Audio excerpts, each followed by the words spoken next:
Hello, Shell welcomes you to knowing control valve flow characteristics and the likes. In this video, we know about the valve flow characteristics and the flow coefficients of the valves. Firstly, what are valve flow characteristics? It describes the relationship between valve opening and flow rate and dictates how flow changes when the valve stem moves. It is primarily divided into three types: linear, equal percentage, and quick opening. Let's see what are those.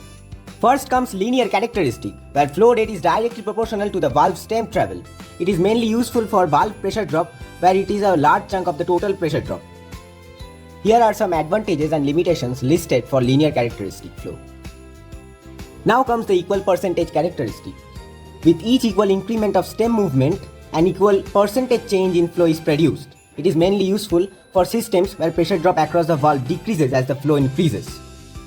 Similarly, the advantages and limitations are listed for this too.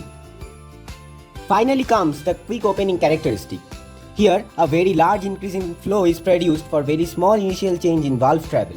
It is mainly useful for emergency shutdown or on-off services. Here also the advantages are mentioned. In this slide, we know about inherent and installed characteristics and also the reason why equal percentage dominates over the other characteristics.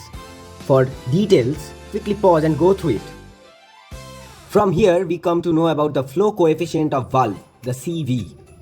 Here, CV quantifies a valve's capacity to pass fluid. You can just go through this slide to know more about the flow coefficient.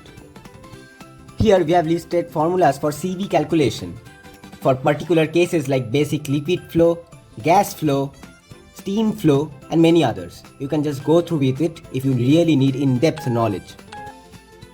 Here is the CV versus valve opening curve. If you want to know how it operates in industries, you should definitely go through that. Now, CV is very critical in industry for valves because it ensures accurate valve selection for a given process and allows for predictable and stable process performance. Also, it facilitates standardization and interchangeability of components, without which industry may not happen good. These are the major takeaways we come to know from this video. You can just look through with it.